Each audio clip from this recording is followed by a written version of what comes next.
ఉన్న ఆనందట.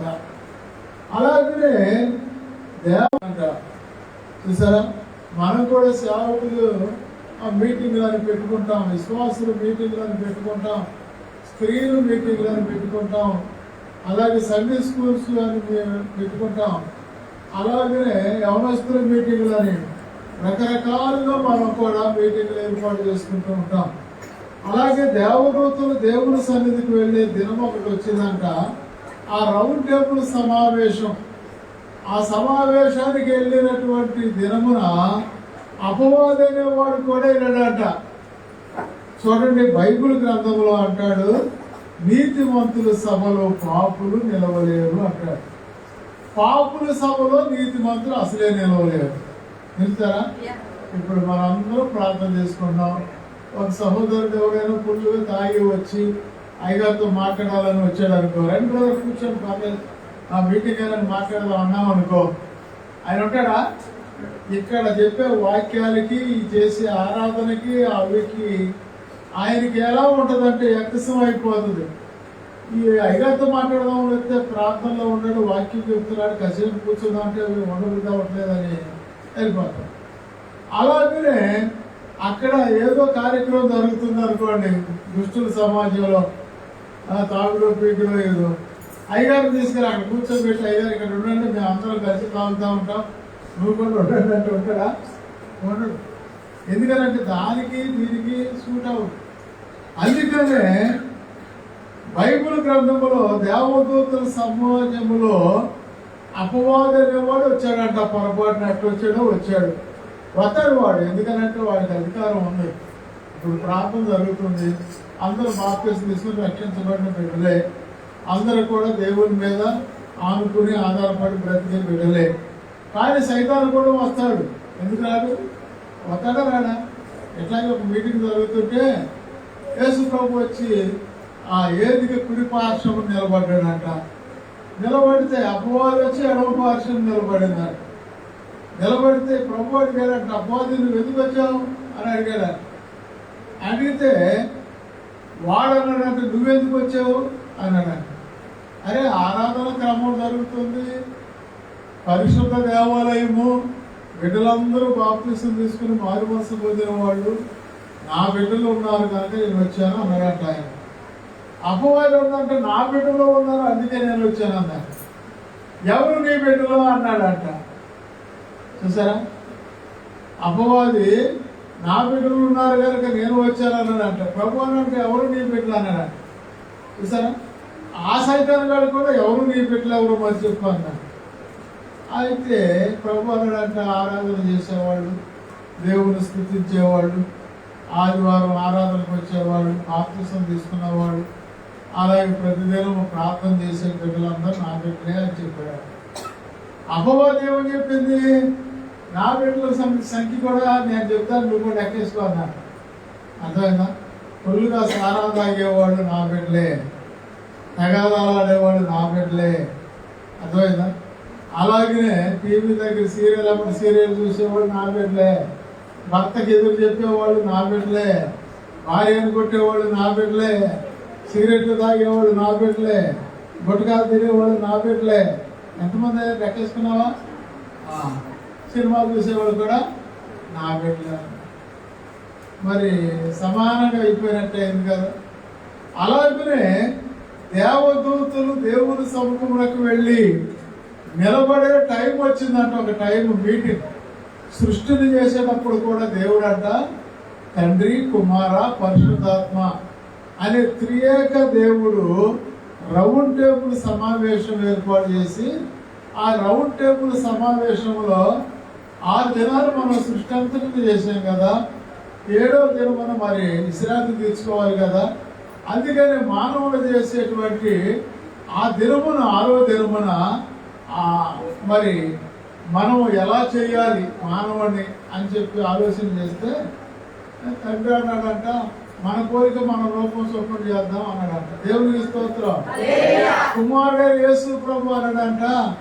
అలాగే మనకి 2 కాళ్ళు 2 చేతులు ఉన్నాయి కనుక 2 కాళ్ళు 2 చేతులు 2 కన్నులు, అలాగే మనకి ఎలా ఉన్నామో అలాగే యాజ్ ఇట్ ఈజ్గా ఆయన్ని కూడా మానవుని తయారు చేద్దాం అన్నారంట.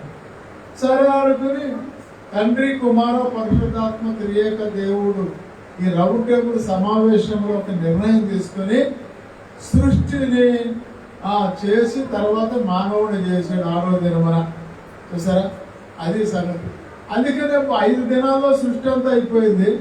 6వ దినమున మానవుని చేశాడు. ఒకవేళ 7వ దినమున కనుక చేస్తే దేవుడు అంతా కూడా అయిపోతాడు మానవుడు. అందుకనే మానవుడిని ఒక దినం తక్కువగా చేశాడు.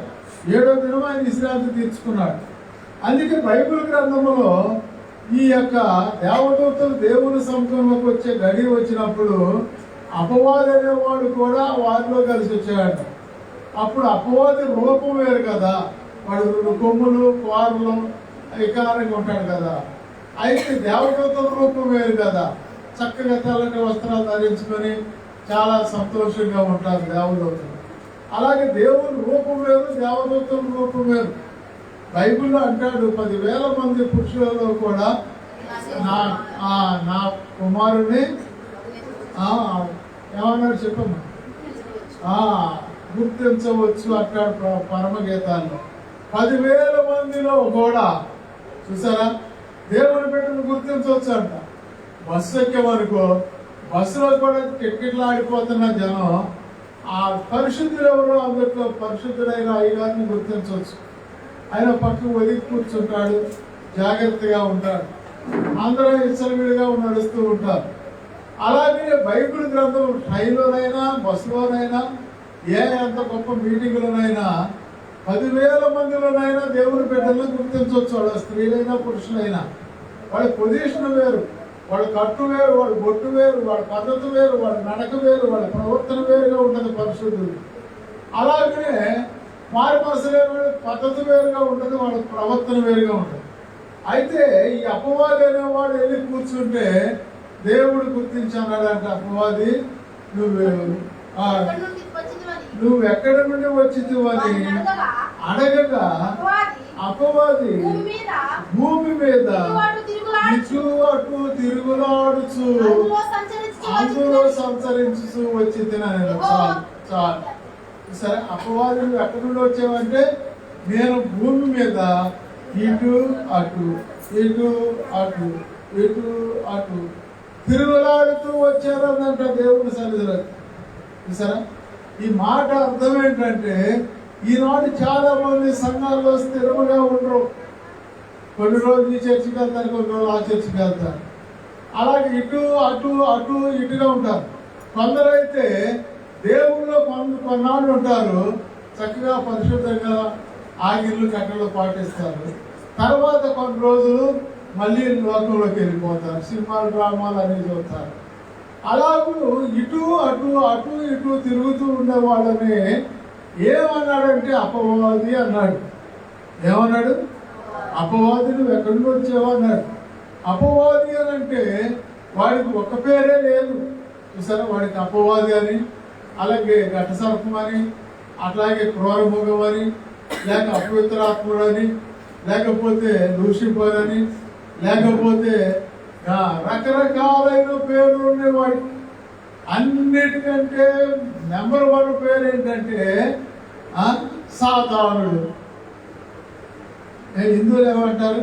శనీశ్వరుడు అంటారు, మనం ఏమంటాం? సాతానుడు అంటారు. అలాగే వాడికి ఎన్నో పేర్లు ఉన్నాయి. కానీ ప్రభు అంటాడు అపవాది నువ్వు ఎక్కడి నుండి వచ్చావు అని అంటే భూమి మీద తిరుగులాడుచు ఇటు అటు అటు ఇటు తిరుగులాడుచు వచ్చాను అన్నది. సరే, అయితే నా సేవకుడైన యోబుని గురించి ఎప్పుడైనా ఆలోచించావా అని అడిగాడు. ప్రభును ప్రేరేపణ చేసింది సైతాన్. ప్రభును ప్రేరేపించగలిగేంత శక్తి దానికి ఉంది. ఎందుకనంటే 40 దినాలు ఉపవాసం ఉన్న ప్రార్థన చేస్తున్న పిమ్మట అపవాది వచ్చి నీవు దేవుని కుమారుడు అయితే ఆకలితో అలమటించిపోతున్నావు కదా, ఈ రాళ్ళు రొట్టెలు అగినట్లుగా ఆజ్ఞాపించు అవుతాయి కదా, అప్పుడు ఆ తినే రొట్టెలు నీ కడుపు నింపుకో అంటాడు. ప్రభు అంటాడు మనుషుడు రొట్టె వలన మాత్రము బ్రతకడు కానీ దేవుని నోట నుండి వచ్చే ప్రతి మాట వలన బ్రతుకుతాడు అంటాడు. అంటే రొట్టె అంటే ఆహారం, చాలా మందికి వందల బస్తాల ధాన్యం ఉంటుంది, కోట్ల రూపాయలు బ్యాంకులో ఉంటే, భవంతుల మీద భవంతులు, పొలాలు ఎకరాల మీద ఎకరాలు ఉంటాయి, కానీ చచ్చిపోతారు. కారణం ఏంటంటే మనుషుడు చూసారా, ఆహారం లేక చచ్చిపోవాలా, దేవుని మాట లేక చచ్చిపోయిన వాళ్ళు ఉన్నారు. ఆ కరోనా సీజన్లో కోటీశ్వరులు ఎంతో మంది చచ్చిపోయారు. పిల్ల జాడ తల్లికి లేదు, తల్లి జాడ పిల్లలకు లేదు, భర్త జాడ భార్యకు లేదు, భార్య జాడ భర్తకు లేదు. అలా హాస్పిటల్లోకి వెళ్ళి డాడీ ఆ మమ్మీ ఏదైనా అడిగితే ఇంటికాడ పిల్లలు ఆ అమ్మ కరోనా దగ్గర హాస్పిటల్లో ఉంటే అతను అక్కడ చచ్చిపోతే అక్కడే అటే తీసుకుపోయి గవర్నమెంట్ వాళ్ళే దహనం చేసేసారు. ఈ పిల్లలు అడుగుతుంటే డాడీ మమ్మీ ఏదంటే వాళ్ళేం చెప్తున్నారు, వస్తుందమ్మా హాస్పిటల్కి వెళ్ళింది, వస్తుంది మమ్మీ వస్తుంది అని చెప్తున్నాడు డాడీ. చూసారా, డాడీ కరోనా తగ్గితే డాడీని తీసుకెళ్ళి హాస్పిటల్లో పెడితే అప్పుడు మమ్మీ డాడీ ఏంటి అని అడిగితే ఆయన చెప్పే సమాధానం ఏంటి, ఆయన అక్కడే పోయాడు, ఆయన తీసుకెళ్ళి దహనం చేసేసారు. అయితే ఏమో చెప్పే సమాధానం ఏంటంటే వస్తాడు మీ డాడీ వస్తాడమ్మా అని చెప్తారు పిల్లలు. కారణం ఏంటంటే ఏడు జాడ ఆడలేదు, ఆడ జాడ ఏడలేదు. అదే మామూలుగా చనిపోయిన వాళ్ళు అయితే చక్కగా పెద్దలు, బంధువులు, స్నేహితులు, శ్రేయాభిలాషులు, గ్రామ పెద్దలు అందరూ వెళ్ళి సంతోషంగా ఆ కార్యక్రమంలో పాల్గొంటారు. కానీ ఇక్కడ అట్లేదు. అందుకని ఇక్కడ బైబిల్ గ్రంథంలో చూస్తే ఏపు నా సేవకుడైన ఏపుని గురించి ఎప్పుడైనా ఆలోచించావా అన్నాడు. అంటే అతడు యథార్థవర్తనుడు, న్యాయవంతుడు, దేవుని యందు భయము భక్తి కలిగి చెడుతనమును విసర్జించిన వాడు, భూమి మీద అతని వంటి వాడు ఎవడను లేడు. ఎంత మంచి సాక్ష్యం అది. బైబిల్ గ్రంథంలో అంటాడు భూమి మీద అతని వంటి వాడు ఎవడో లేడు. అతడు ఎలాంటి వాడు అంటే యథార్థవర్తనుడు, అంటే యథార్థంగా వ్యాపారం చేస్తాడంట. ఇవాడు చాలా మంది వ్యాపారస్తులు ఉంటారు. వర్తకుడు అంటే వ్యాపారస్తుడు. వ్యాపారం చేసేవాడు చాలా మంది ఉంటారు. అర్థమైందా? చాలా మంది కాటాలు వస్తారు. ఆ కాటాలన్నీ దొంగ కాటాలు, ఆ రాళ్ళన్నీ దొంగ కాటాలు, వేరు వేరు తూరికలు, వేరు వేరు రాళ్ళు యెహోవాకు హేయము అని బైబిల్లో ఉంది. అందుకనే అవన్నీ దొంగ కాటాలే ఉంటాయి. అందుకనే బైబిల్ గ్రంథంలో చూస్తే ఇక్కడ అతడు యథార్థవర్తనుడు అంట. మరి ఏమో వ్యాపారం చేశాడో మనకైతే ఐడియా లేదు, కానీ యథార్థవర్తనుడు, న్యాయవంతుడు, దేవుని యందు భయభక్తులు కలిగి చెడు అనేదాన్ని విసర్జించిన వాడు. అది అందుకని అతని వంటి వాడు ఎవడో లేడు అని దేవుడే సర్టిఫై చేశాడు ఆయన గురించి. మన గురించి ఇతడు నీతిమంతుడు అని చెప్పిన వాళ్ళు ఎవరైనా ఉన్నారా? లేదు.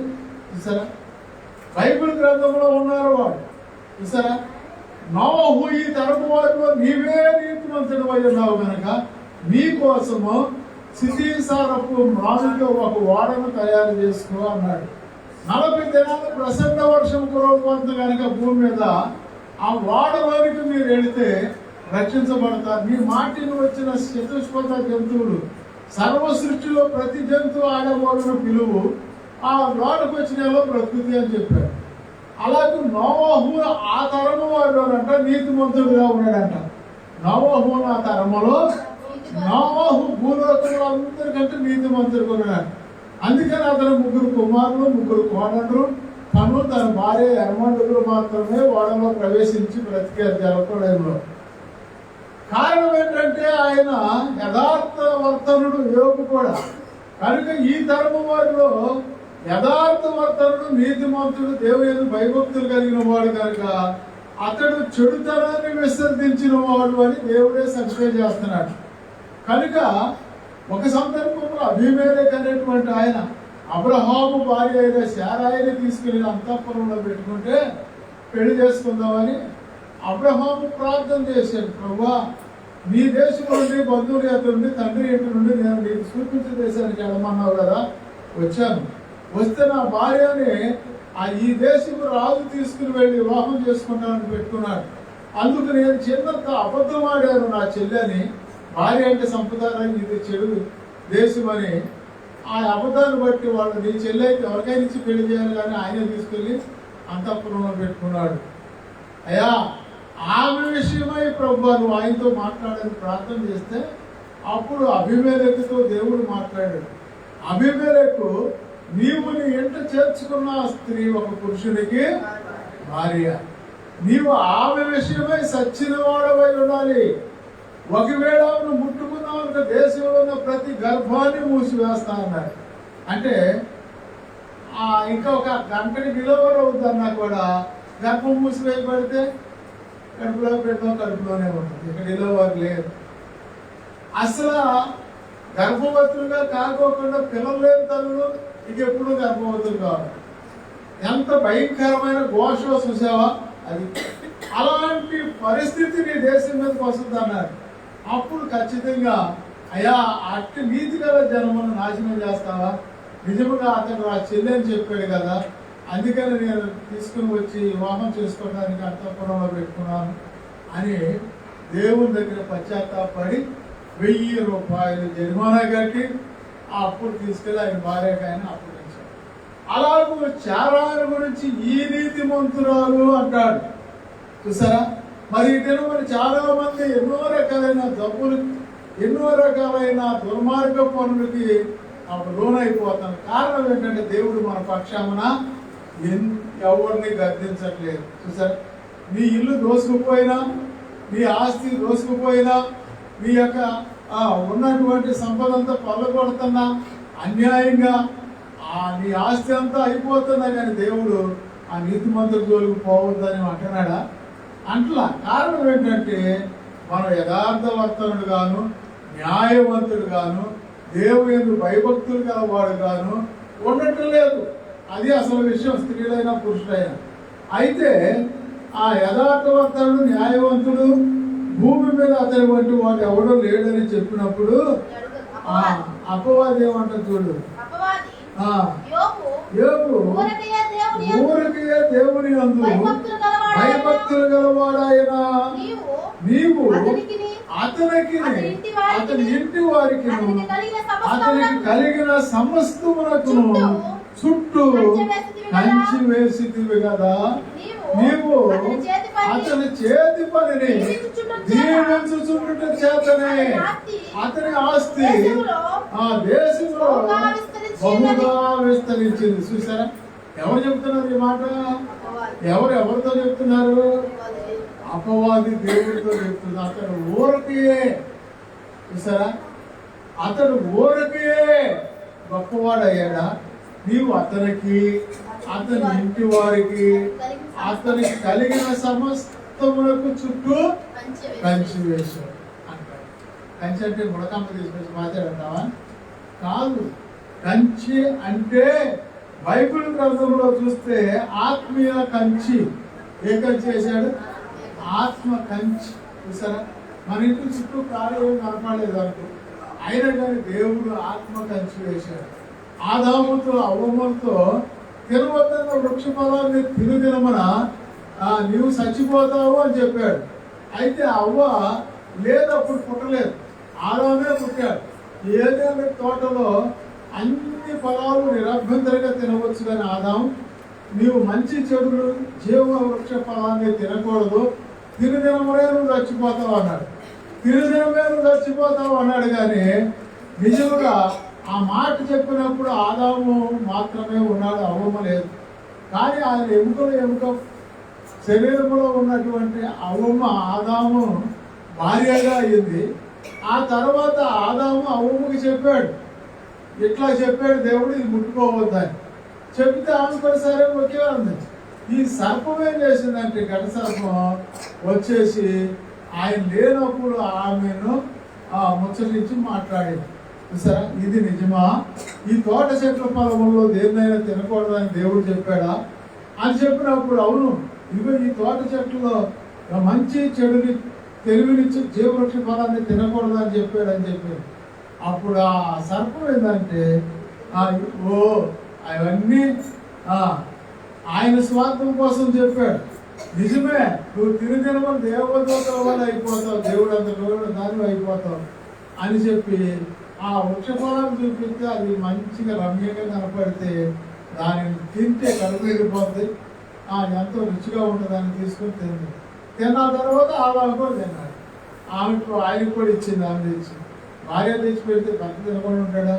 ఇదిగో పెట్టి టిఫిన్ పెడుతున్నానని పెట్టింది అనుకో మధ్యాహ్నం, లేకపోతే పొద్దున్న తినకుండా ఉంటాడా? తింటాడు అంతే. అది తినేసినాక అప్పుడు సలపూడు దేవుడు యెహోవా వచ్చి ఆదాము ఎక్కడ ఉన్నామంటే నేను తోట చెట్లలో మధ్యన దాక్కుని ఉన్నాను, అంజూర పాకులు కచ్చడాలుగా కట్టుకున్నాను. ఎవరు చెప్పారు మీకు ఏ వేషం ధరించుకోమని?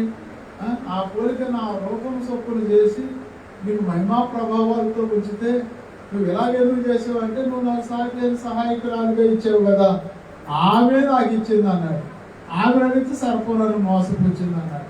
అలాగే బైబిల్ గ్రంథంలో మనం చూస్తే ఇక్కడ ఆదాము అవ్వలను గురించి ఇక్కడ మనం చూస్తే వాళ్ళు తినవద్దన్న వృక్ష ఫలాలు తిని ఆ తర్వాత ఆ దేవుడికి కోపము కలిగించారు. అప్పుడు అన్నాడు, మీరు నిరభ్యంతరంగా జీవవృక్ష ఫలాలు కూడా తిని నిరంతరం జీవిస్తూ ఉంటారేమోనని చెప్పి ఏదేనుకు తూర్పుగా ఉన్న గేటు తీసి ఆ ఫలాలు బయటకు పంపించేశాడు. అందుకనే చాలా మంది వేదాంతం తెలిసిన వాళ్ళు ఏం చెప్తారంటే మన ఇంటికి ద్వారం పెట్టుకోవాలంటే దక్షిణంగా పెట్టుకోకూడదు, ఉత్తరంగా పెట్టుకోకూడదు, తూర్పుగా పెట్టుకోవాలి అంటారు. కారణం ఏంటంటే ఆ తూర్పు గేటు తీసేసి ఏదేనుకు తూర్పుగా ఉన్న గేటు తీసేసి బయటికి పంపించేసి ఆదాము అవ్వాలని అక్కడ జీవవృక్షం అనే ఒక ఖడ్గజ్వాలనే నిలబెట్టాడు. ఆయనే ప్రభు అయిన క్రీస్తు. దేవుని స్తోత్రం. మరలా ఆయన ఏదేను వరంలోకి వచ్చి ఆ మంచి చెడులు తెలివినిచ్చి జీవవృక్ష ఫలాలు తింటే ఇక సాగు లేదు, నిరంతరం జీవించి ఉంటాడని చెప్పి ఆ ఖడ్గజ్వాలను నిలబెట్టాడు. అదే మన చుట్టూ కంచి వేసాడు అంటాడు చూడు, చూసారా? అందుకని యోబు ఇంటి చుట్టూ ఏం కంచి వేశాడు? ఆత్మీయ కంచె. బైబిల్ గ్రంథంలో ఉంటుంది చూడండి, కీర్తన గ్రంథం 50వ అధ్యాయము 3వ వచనం, 50వ అధ్యాయం 3వ వచనం, కీర్తన గ్రంథం 50వ అధ్యాయం 3వ వచనం. మన దేవుడు ఏం చేస్తున్నాడు? ఆయన మౌనంగా ఉండడు, ఆయన ముందర అగ్ని మండుతున్నది, ఆయన చుట్టూ ప్రచండ వాయువు విసురుతున్నది. చాలు. సరే, మన దేవుడు ఏం చేస్తున్నాడు? ఆయన మౌనంగా ఉండడు, ఆయన ముందర అగ్ని మండుతున్నది. దేవుడు ప్రత్యక్షమైనప్పుడు మీరు ఎప్పుడైనా చూసారో లేదో, ఒక దైవం పట్టిన అమ్మాయిని వదిలించడానికి సేవకుడు ప్రార్థన చేసినప్పుడు, కొంత టైం ప్రార్థన చేసినప్పుడు, అమ్మో నాకు వేడి తగ్గుతుంది, అమ్మో నాకు వేడి వస్తుంది అంటారు ఆ దెయ్యం. అర్థమైనా? ఆ తర్వాత గంభీరంగా అందరూ ప్రార్థన చేశారనుకో ఇంకా ఎక్కువ వేడి వచ్చేస్తుంది. ఇంకా ఎక్కువ వేడి వచ్చేసిందంటే దేవుడు మన ప్రార్థన విని దూరం నుండి ఆయన వస్తా ఉన్నాడు అనమాట. సూర్యకిరణాలు ఎలా వస్తాయి? అలా సూర్యుడు ఉదయించినప్పుడు పొద్దున్నే కొంచెమే వేడిగా ఉంటుంది, అలాగే 9 వరకు ఇంకా కొంచెం ఎక్కువ అవుద్ది, 10ంటికి ఇంకా ఎక్కువ అవుద్ది, 1 గంటకి మంచి మధ్యాహ్నం బగబగా మండుతూ ఉంటుంది. అలాగనే దేవుడు అగ్ని లాంటి వాడు. అందుకనే ప్రార్థన చేసినప్పుడు దేవుడి దగ్గరికి వస్తూ ఉంటుంటే దీని ఒళ్ళు కాలిపోతూ ఉంటుంది సైతాను. అందుకనే ఆ చెబుతూ ఉంటాడు, అమ్మో నా ఒళ్ళు కాలిపోతున్నాయి, వెళ్ళిపోతున్నాను. ఏంటంటే అదిగో ప్రభు వస్తున్నాడు, అందుకే నేను వెళ్ళిపోతాను, మాస్టర్ గారు వెళ్ళిపోమని ఆజ్ఞాపించి వెళ్ళిపోతాను అని వెలవేల కొట్టుకులాడి ఎన్నో దెయ్యాలు మన దగ్గర వెళ్ళిపోయాయి. అందుకనే బైబిల్ గ్రంథంలో ఏంటంటే ఆయన ఎలా ఉంటాడంటే 50వ అధ్యాయం 3వ వచనంలో ఆయన చుట్టూ అదిగో ప్రచండ వాయువు విసురుతుందను అంటాడు. ఆయన ముందర అగ్ని మండుతూ ఉంటుందంట.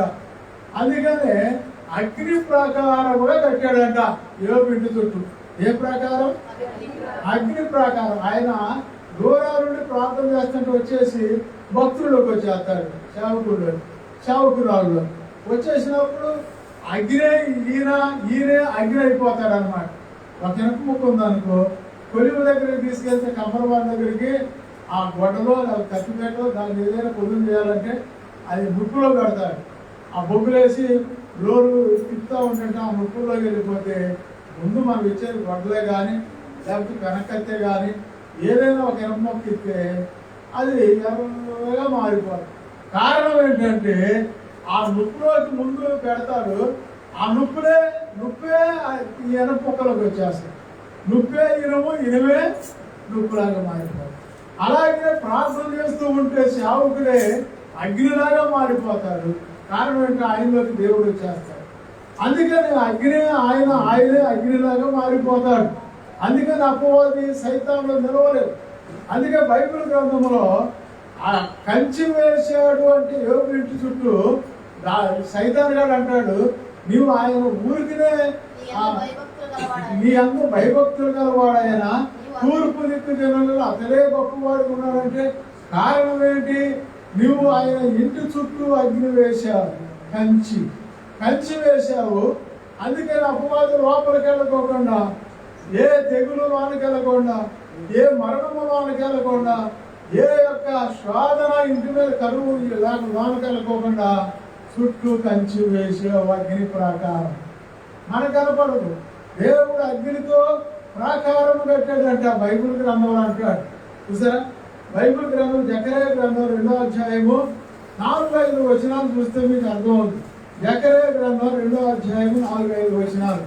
ఏ ప్రాకారం కట్టాడంటే రెండవ దూత పరిగెత్తుకుని పోయి యెరూషలేములో మనుషులను పశువులను విస్తారమైనందున అది ప్రాకారము లేని మైదానముగా ఉన్నట్లు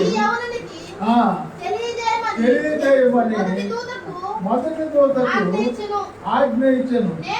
నేను దాని చుట్టూ అగ్ని ప్రాకారముగా ఉండును. నేను దాని మధ్యన నివాసినై మహిమకు కారణముగా ఉండడం. చాలా చూసారా, బైబిల్ గ్రంథంలో మనం చూస్తే ఇక్కడ జకర్యా గ్రంథం 2వ అధ్యాయంలో అక్కడ అంటాడు, యెరూషలేము అంట, యెరూషలేము గురించి మాట్లాడుతున్నారు. అయితే ఒక దేవదూత అంటది, కొలనూలు తీసుకుని దాని కొలు తూర్పు పడమర ఉత్తర దక్షిణ దిశలు ఎంత ఆ విస్తరణ ఉందో కొలువు అంటే, అలా ఇంకొక దేవదూత అంటది. చూసారా, అది ఎలా ఉందంటే ఆ యెరూషలేము చుట్టూ ఏమి ప్రాకారం లేదు. రాజు నెబుకద్నెజరు వచ్చేసి ఆ ఆలయాన్ని పడగొట్టి దాని ప్రాకారాన్ని పాడు చేసి దాని గుమ్మములను అగ్ని చేత కాల్చి వేసి వెళ్ళిపోయాడు. అది చాలా సంవత్సరాలు 70 సంవత్సరాలు పాడుకోవడం. అలాంటి యొక్క పరిస్థితుల్లో దానికి యెరూషలేము ఎలా ఉందంటే ప్రాకారం లేకుండా ఉంది అని రెండవ దేవదూత చెప్తుంటే, అప్పుడు దేవుని దూత అంటది, ఇది మొదలకు నేనే దానికి అగ్ని ప్రాకారముగా ఉంటాను అన్నాడు. గట్టిగా చెప్పండి కొట్టండి. ఇది మొదలకు నేనే యెరూషలేముకి అగ్ని ప్రాకారముగా ఉంటాను అని దేవుని దూత మాట్లాడుతూ ఉన్నాడు. అంటే అంత మునుపు పాడైపోయి శత్రువుల చేత కూలగొట్టబడి దగలగొట్టబడినటువంటి ఆ దేవాలయం, ఆ యెరూషలేము అయితే ఇది మొదలకు నేనే ప్రాకారముగా అగ్ని ప్రాకారములాగా ఉంటాను అన్నాడు. అలాగే దేవుడు నీ ఇంటికి అగ్ని ప్రాకారములాగా ఉంటే ఇక అంతకు మించిన బందోబస్తు అవసరం లేదు. చూసారా, మనకి పోలీసు బందోబస్తు అవసరం లేదు, మిలిటరీ బందోబస్తు అవసరం లేదు. బందోబస్తు లేకనే మరి ఒక దేశం మీద పడి హతమారుస్తూ వాళ్ళు స్వాధీనం చేసుకుంటారు. అందుకనే బైబిల్ గ్రంథంలో ఇప్పుడు వరకు కూడా యెరూషలేముకి ప్రాకారం లేదు, దాని చుట్టూ అది పాడు చేయబడదు. కానీ ఇది మొదలకు నేనే దానికి అగ్ని ప్రాకారముగా ఉంటాను అంటాడు. యెషయా గ్రంథం 62వ అధ్యాయం 6వ వచనం చూడండి, ఒక మాట ఉంటుంది అక్కడ. యెషయా గ్రంథం 62వ అధ్యాయం 6వ వచనం త్వరగా చూడాలి. యెషయా గ్రంథం, యెరూషలేమా నీ ప్రాకారము మీద నేను కావలి వారి నుంచి ఉన్నాను, రేయైనా పగలైనా వారు మౌనముగా ఉండరు. చాలు చూసారా, యెరూషలేమా నీ ప్రాకారం మీద నేను కావలి వారి ఉంచాను అంటాడు. ఇక ఎవరు దాంట్లో చొరబడలేరు అంటాడు. రే అయినా పగలైనా కానీ ఎవరు కూడా దానిలోనికి వెళ్ళరు శత్రువు. ఆ ప్రాకారం ఏంటంటే అగ్ని ప్రాకారం. దేవునికి స్తోత్రం. అందుకే 34:7 అంటాడు కీర్తనలో. కీర్తన 34:7 ఒక మాట అంటాడు. చూడండి బైబిల్లో కీర్తన 34 యెహోవా యందు భయభక్తులు గలవారు చుట్టూ ఆయన దూత కావలి ఉండి వారిని రక్షించును. చూసారా ఎక్కడుంటాడంట? యెహోవా యందు భయభక్తులు గలవారు చుట్టూ ఆయన దూతలు కావలి పెడతాడంట. యెహోవా యందు భయభక్తులు గలవారు చుట్టూ ఆయన దూతలు కావలి ఉండి వారిని రక్షించు. నువ్వు భయభక్తులు గలదానవైతే, నువ్వు భయభక్తులు గలవాడవైతే, నేను భయభక్తులు గలవాడు అయితే మన చుట్టూ ఎవరు ఉంటారంట? ఇప్పుడు నేను ఒక్కడనే ఉన్నాను కానీ మీకు కనపడేది నేను ఒక్కడనే. కానీ నా చుట్టూ దేవుని దూతలు కావులు ఉండారంట. ఉండాలి కనుకనే ఆ దేశం నుంచి ఈ దేశం రాగలిగాం. లేకపోతే ట్రైన్ ఎక్కేటప్పుడు స్లిప్ అయి పడిపోయి చచ్చిపోయేవాడు ఎంతమంది? దిగేటప్పుడు పడిపోయి చచ్చిపోయేవాడు ఎంతమంది? కారు ఎక్కి బస్సు ఎక్కుతుంటే బస్సులో యాక్సిడెంట్ అయి చచ్చిపోయేవాడు ఎంతమంది? అర్థమవుతుందా? హెలికాప్టర్ వెళ్తూ చచ్చిపోయేవాడు ఎంతమంది?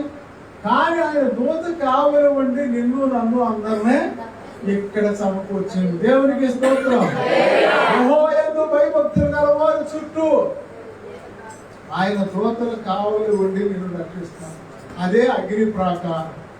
ఆ ప్రాకారమే యేబు గారికి కలిగిందంట. దేవునికి స్తోత్రం. అపవాది ఎక్స్ప్లెయిన్ చేసి చెప్తున్నాడు ప్రభుకి.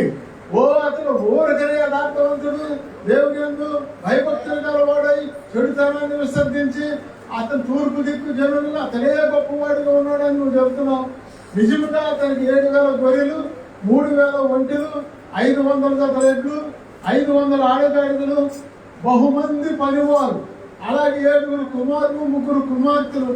ఎంత ఆస్తి తూర్పు దిక్కు జనుల్లో అతడే గొప్పవాడుగా ఉండడానికి కారణం ఏంటో చెప్తున్నా ప్రభు. నీవు అతనికి అతని ఇంటి వారికి చుట్టూ కావలి వేశావు. అగ్ని ప్రాకారం నిలబెట్టాడు. అందుకని అతని ఆస్తిని, అతని చేతి పనిని నీవు దీవించుట చేతనే అతని ఆస్తి దేశములో బహుగా విస్తరించింది అంటాడు. అతని చేతి పనిని దేవుడు దీవించాడంట. ఏం చేశాడు? దీవించాడు. ఇక్కడ ఉన్న మనందరి చేతి పనిని దేవుడు దీవిస్తేనే తప్ప మనము అంత స్టెప్ బై స్టెప్గా ఎదగలేము. చూసారా? ఇల్లు లేనివాడు ఇల్లు కట్టుకొని, అలాగే పొలం లేనివాడు పొలం సంపాదించుకుని, తోటలు లేనివాడు తోటలు సంపాదించుకుని, ఎండు లేనివాడు ఎండి, బంగారం లేనివాడు బంగారం, అలాగే కుమారులు కుమార్తెలతో అలాగే మంచి విద్యాబుద్ధులు నేర్పించి వాళ్ళు గొప్ప ఉద్యోగస్తులు చేసి మరి పాటలు పంపిస్తున్నారు. కారణం ఏంటంటే నీ చేతి పనిని దేవుడు దీవిస్తేనే అంచెలంచెలుగా నువ్వు అలా ఎదుగుతావు. లేకపోతే మన పూర్వీకులు మనకేమీ ఇవ్వలేదు. కోట్లు ఇచ్చారా, మేడలు ఇచ్చారా, మిద్దెలు ఇచ్చారా? ఏమి ఇవ్వలేదు. కానీ ఆయన చేతి పనిని దీవించాలి. మన చేతి పనిని దేవుడు దీవించకపోతే ఎక్కడ వేసిన గొంగలి అక్కడే ఉన్నట్టు ఉంటుంది అన్నమాట. మన బ్రతుకు గొర్రెకి విసురుకోవడానికి పాక ఎంత ఉంటుంది? ఏముండదు, ఉంటుందా? ఏముండదు. అంటే ఇంతే ఉంటుంది. చూసారా? ఇట్టు అంటా ఉండదు. అంతేనా? పైన జోరేగల వల్ల దోమల వల్ల ఏది వచ్చినా ఇక దానికి విసురుకోవడానికి లేదు. అలాగే మన పూర్వీకులు పేదరికములో, దారిద్రతలో, పనికిరాని స్థితిలో ఉన్నప్పుడు, ఎట్టి చాకిరి బానిసత్వం చేస్తున్నప్పుడు దేవుడు మనల్ని జ్ఞాపకం చేసుకొని నీ చిన్న విశ్వాసం, ఆవగించంత విశ్వాసం ఉంటే ఈ కొండను చూసి మరొక చోట పడమంటే పడతాను. ఆ చిన్న విశ్వాసమే, ఆ చిన్న విశ్వాసాన్ని బట్టి దేవుడు నేను దీవించి నీకు చక్కని భర్తనిచ్చి, అలాగే కుటుంబీకురాలుగా చేసి కుమార్తెలు ఇచ్చి, అలాగే ఇల్లు ఇచ్చి, వాకిలు ఇచ్చి, అలాగే ఉద్యోగాలు ఇచ్చి, వ్యాపారాలు ఇచ్చి, వ్యవసాయాలు ఇచ్చి దేవుడు మనలను ఉన్నత స్థితిలోకి తీసుకుని వెళ్తున్నాడు. కారణం ఏంటంటే నీ చేతి పనిని దేవుడు దీవిస్తున్నాడు. అలాగే యోబు చేతి పనిని దేవుడు దీవించినప్పుడు అతని ఆస్తి అంట దేశములోనే గొప్పగా ఉందంట. చూసారా? దేశములోనే గొప్పగా ఉందా? మరి ఇప్పుడు మన దేశంలో గొప్ప వాళ్ళకి ఆస్తి పొందుకున్నది ఎవరు? అంబానీయా? ఇంకొక పేరు చెప్పండి. అలాగే చాలా మంది ఉన్నారు గొప్పవాళ్ళు. 100 కోట్లు ఉంటే 200 కోట్లు, 200 కోట్లు ఉంటే 1000 కోట్లు, 1000 కోట్లు ఉంటే 1,00,000 కోట్లు, అట్లా కోటీశ్వరులు ఎంతో మంది. అందుకనే బైబిల్ గ్రంథంలో యోబు దినాల్లో ఆయనే తూర్పు దేశంలో ఆయనే గొప్పవాడు ఉన్నాడు.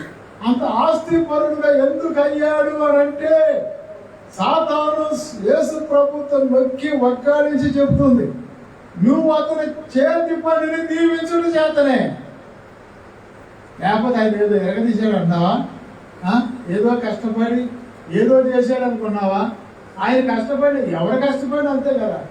ఉద్యోగస్తులు అయితే 8 hours డ్యూటీ చేస్తారు, వస్తారు, ఇంట్లో ఉంటారు. అలాగే వ్యవసాయదారులైనా అంతే ఉంటారు. అందరికీ సమయం ఒకటి.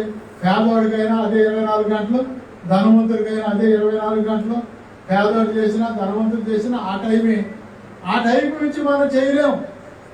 అందుకనే ఒకవేళ రాత్రి పగలు ఓవర్ టైం చేసి నువ్వేదో సంపాదించాలి అనుకున్నా సంపాదించగలుగుతావా? 24 hours డ్యూటీ చేసేవాడు ఎవరైనా ఉన్నారు ఇక్కడ? ఒకవేళ 24 hours డ్యూటీ చేసి అట్లా సంపాదిద్దామని కొంత సంపాదించిన వాళ్ళకి ఏదో ఒకటి బలహీనత వచ్చేస్తుంది. నిద్ర లేనప్పుడు ఏం చేస్తా? నైట్ కూడా డ్యూటీ చేసి పగలు డ్యూటీ చేసి ఎదురో చేస్తా, ఏదో బలహీనత వచ్చేస్తుంది. అప్పుడు నువ్వు సంపాదించిన ఓవర్ టైం డబ్బులు కాక ఒక 1000 రూపాయలు లేకపోతే 10,000 రూపాయలు సంపాదించుకున్నాం అనుకో, ఈ 10,000 కాకుండా 20,000 హాస్పిటల్లో పోయారు. హాస్పిటల్కి వెళ్ళగానే బ్లడ్ టెస్ట్ అంటాడు, యూరిన్ టెస్ట్ అంటాడు, షుగర్ టెస్ట్ అంటాడు, జాండీస్ టెస్ట్ అంటాడు, ఆ టెస్ట్ ఈ టెస్ట్ ఆ టెస్ట్ 20,000 బిల్లు చేశారు. ఆఖరికి ఏం లేదయ్యా, ఇదిగో ఈ 10 రూపాయల టాబ్లెట్తోనే పోద్దా అంటాడు. ఎందుకు ఆ 10 రూపాయల టాబ్లెట్ కోసం ఇన్ని టెస్ట్లు ఎందుకు? అదే ముందు అయిపోదు కదా. చేయరు.